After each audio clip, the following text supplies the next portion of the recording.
me and my colleagues run a program called the Thiel Fellowship. I don't know if you guys have heard of that, or my boss. So I work for Peter Thiel. He is the co-founder of PayPal. He and some other guys, Max Levchin, Elon Musk, Luke Nosek, they co-founded PayPal together and sold it to eBay in 2002. So they're no longer affiliated with that company, and that group of people went on from PayPal to do other things. Elon Musk started a rocket ship company called SpaceX, an electric car company called Tesla. Max Levchin went on to create a company called Slide, and now he's working on a few other things. And my boss, Peter, he went on to work in venture capital. And I don't know, maybe it's because they sold that company when they were young and they were able to work on so many other things. It's like they were just involved with technology, and they saw that a small group of highly motivated people could have a large influence on the world. And so when Peter decided to start the foundation, he really wanted to find ways of promoting the progress of science and technology in ways that no one else was promoting. And so this is a somewhat controversial idea because a lot of people who, especially people who are creative and intelligent like yourselves and thinking about immersing yourself in science, tech, and engineering, there seems to be one clear-cut path in life, and that's to go straight to college after high school, go through 4 years, and then maybe get a job, join a startup after that. But what Peter thought was that we're missing out on a huge opportunity here, that in fact people who are under 20 have a lot of advantages. They can take on a lot of risk because they don't, let's say they're not married, they don't have a mortgage, they're willing to live on a house and eat ramen, and they're also capable of just more of what society doesn't expect a whole lot from young people. The other thing is that college is getting really expensive now. Student debt has surpassed, I think, 1.2 trillion in this country. That's more than credit card debt. And while that may be fine for any particular individual, the degree may be great and it may lead to a higher paying job, what often happens is that because someone has this debt, when they graduate, they're not able to take the risks that they otherwise might have taken without that debt. Because with student loan repayment, you have month-to-month bills you have to pay, and in order to cover those, you need a safe and well-paying job.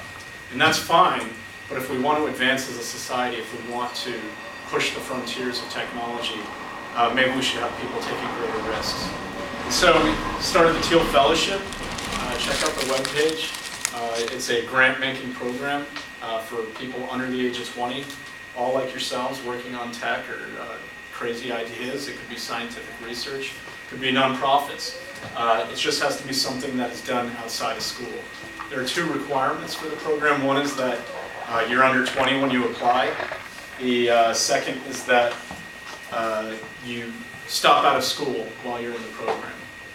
And what that means is you just cannot be enrolled in a university while you're pursuing your projects. We did a $100,000 grant. That's across 2 years. That's about, works out to, you're getting paid in monthly installments, but we can accelerate that if you have like high fixed costs because you need to buy a piece of equipment or you need some lab space. And the way the program works is over the course of 2 years, we pair you with mentors and friends and other fellows, people who are experts in the field that you're working in and who can really push you and teach you and get you to the point where you can create something that you wouldn't have been able to create if you were full-time in school. Just in general, I think as a society we don't take enough risks because the incentives for everyone your age are aligned so that you want to do well in school. And what does that mean? In order to get into college, you need good grades, you need good test scores. And there are two things that are bad with that. One is that if you have a bad grade, it is a tattoo for the rest of your life, especially for your college applications. And so maybe in the choice of your coursework, rather than taking something that pushes you and you might not get the best grade in, instead you'll take the safer route and the higher grade just because it looks better. The second thing is that because tests focus solely on your ability, it's very atomizing. I found group work in school was actually pretty pointless, just because no one tried. There are lots of free riders. It's really hard to work together as a team. And I think it's mainly because you're graded as an individual. All tests are focused on you and your performance. Maybe athletics touches on teamwork a little bit. But the thing about working in startups or working for companies, as soon as you get in the real world, suddenly you have to learn how to work as a team, I think, for the first time. And so I think it's a little strange as a society that some of the most important things we can do in this world are together as groups, and yet our whole educational system seems designed to focus on individuals. That's just the rough outline of the program and a little bit about why we do it. I don't want to, I guess, I don't want to take up too much time, but maybe I'll just take some questions, and if you guys have anything you'd like to ask me, go for it. Or not. What percentage of your applicants get the grant? So this last year we had about 550 applicants, and we take 20 fellows a year. Roughly, sometimes we've taken 22, 23. So I don't know what is that, less than 5%. That said though, everyone should, a lot of people like our application because it focuses, they'll propose a project or some area of interest, and because the application review involves our mentors and fellows and so on, is often people find the application itself is rewarding, even if they don't get the fellowship. And as they move along through the process, it could be a lot of fun because we bring people to the finalist round. There are about 40 people.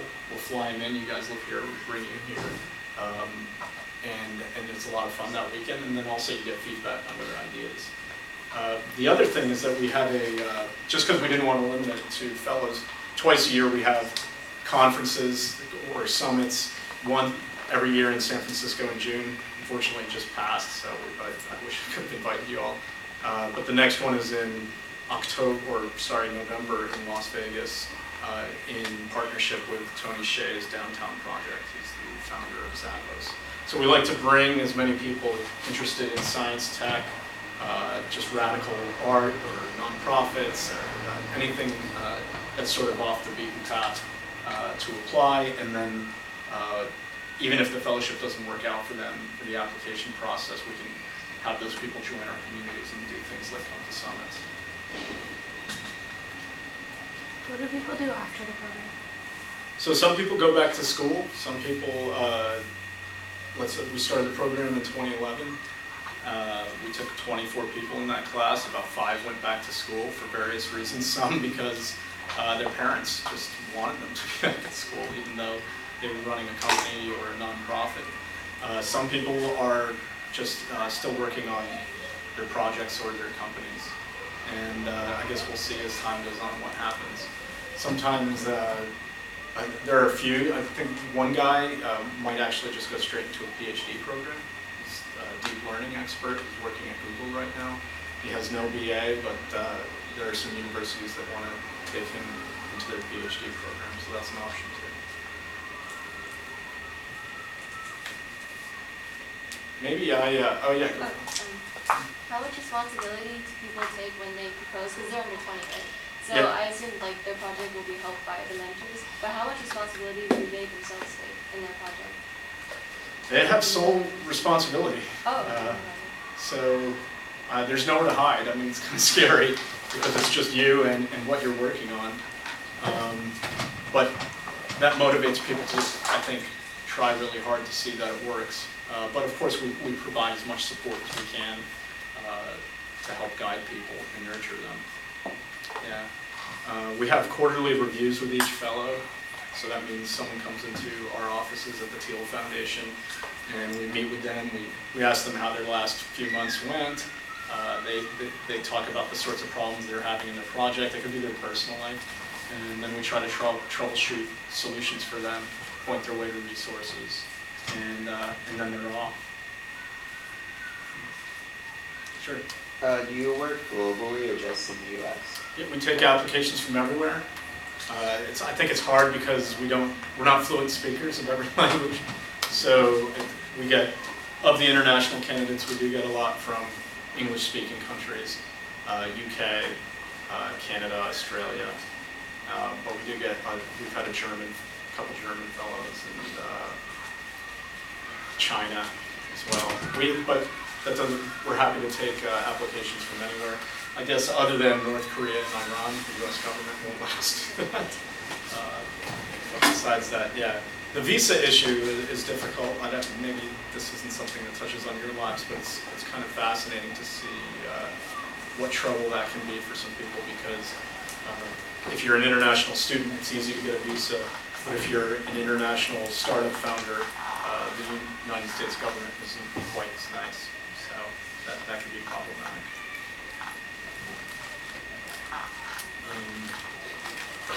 I don't know, maybe I'll do a quick thought experiment just to talk about risk a little bit. I don't want to drone on, but you guys ever heard of risk aversion? Which is this, I mean, as I was saying, there are these incentives in society that prevent us from taking risks, like incentives, the way we're rewarded. But there are also, I think, biases within our human nature that we're just born with that make us want to take the safe path or the known path instead of the unknown. And so sometimes I like to use a thought experiment to demonstrate that. This is supposed. These are blue. Imagine I had a set of 2 different colors of balls, and they're 50 red.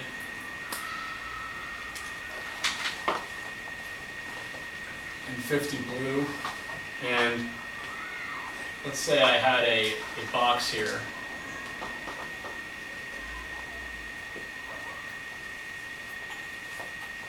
And all of these balls were inside this box, and you couldn't see any, and you shake it up. And the game is that you're going to announce what colored ball you want to draw. And let's say you call red, and you reach in, you get 1 pull, you pull out a red ball, you win $10,000. If you pull out blue and you call red, you get nothing, right? And you get to play this game exactly once. How much? The prize is $10,000. How much would you guys be willing to pay to play this game exactly once?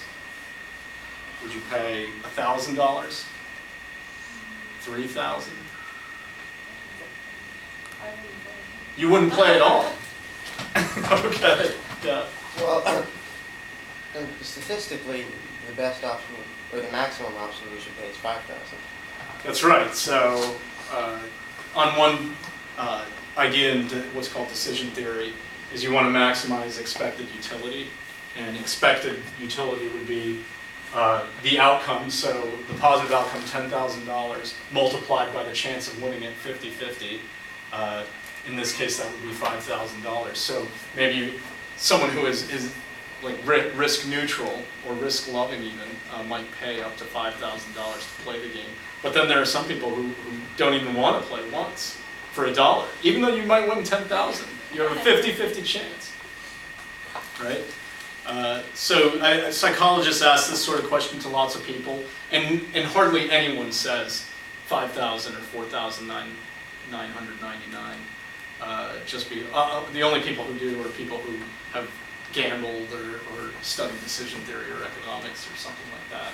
But a lot of people will pay maybe 1,000, 2,000, 3,000, but it's not all the way up. So just think about what you would pay to play that game. And now I want to offer you a chance to play a second game. And in this, everything is the same, except I don't tell you the distribution of the balls within the box. They can be red or blue, red and or blue. There are 100 balls, and it can be any distribution. There could be 99 red and 1 blue. There could be 98 red and 2 blue. There could be 95 blue and 5 red, and so on. And so the question is, same thing, $10,000 prize.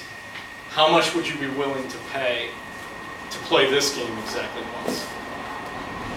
And so I don't know, think about that in your head. Which game feels riskier? Is it the first game or this game?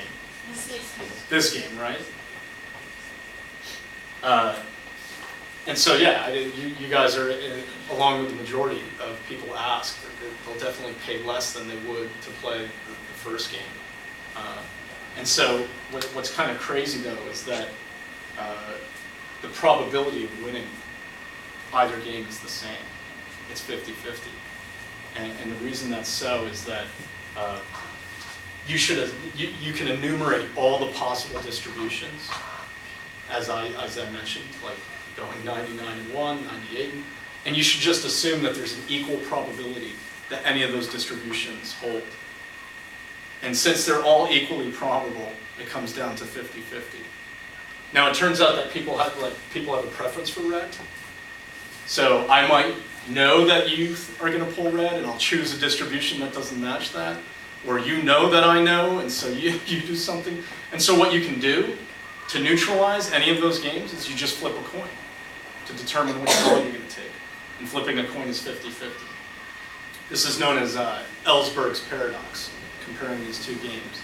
And what it shows is that in the first game, it shows people are risk averse. What the second game shows is that we fear the unknown even more. When we can't calculate the risks, we can't quantify them, or it's difficult to, we're even more fearful of taking a chance. And so I often use this little thought experiment just to show is like in terms of your life, maybe there's something you want to do, but no one else is doing it. Your friends think you'd be crazy, your parents disagree, but it could be a tremendous, if you took that risk, and maybe it's not a risk for you because you actually have the talents to pull it off, you could create a lot of value for other people in the world. And so, to go back to what I was saying earlier, is there are things we can try to do to lure people to take that risk. We can try to protect them with friends and mentors and support them, or we can offer them money, or we do all of the above. But as an organization, we just think people aren't taking enough risks on trying to create value for other people. And we think it's because of human nature, but we think it's also because of just the way our society is organized. Cool. Any other questions? Sure. What are some cool projects people have worked on?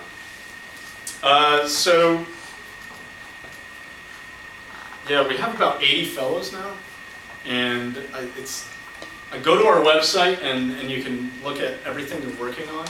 I have a few people are working on some cool things. In the first class, Laura Deming is, when I met her, she was 17, and she had this idea that she wanted to start a venture capital fund. She wanted to raise all this money and then invest it in people who were trying to not cure cancer or cure Alzheimer's or anything like that. She just wanted to invest it in research towards ending aging. So viewing the human body as something that can be sustained for longer than our current life expectancies, which is a really radical, crazy idea in itself. She was 17. Why would she want to try to raise all this money from other people? And why did she think she could do it? So she was already a sophomore at MIT. She was doing research in a lab, and I advised her. I thought she should stay in the lab, because she seemed to be quite good at it. She disobeyed me and other people and pursued her idea of starting this venture capital firm, and she did it. She got investors, she closed the fund, and now she is investing in companies just as she thought. Remains to be seen if those investments will pay off, but it's pretty incredible that she's been able to pull that off, so I'm really proud of her.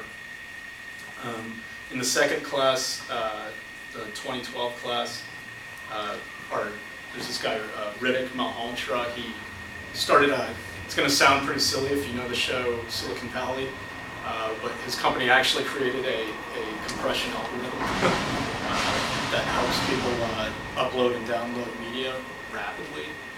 And he started the company. He went through an accelerator called Y Combinator, and then he was just toiling away on it. And then 2 weeks ago, a bigger company called Box just bought his company, and because they want to use his technology. And so it's like much wealthier than I am now. And he's, I don't know, 19, 20. And so, yeah, 2013, 2014, we just brought on. We've got people working in Bitcoin, trying to create other cryptocurrencies. We've got people working in healthcare and a few in education. So it's a challenging job for me because I'm not an expert in any field, but it's also a lot of fun and rewarding because I get to see what a lot of different people are thinking about and working on. Anything else? Cool. Well, thanks for having me, guys.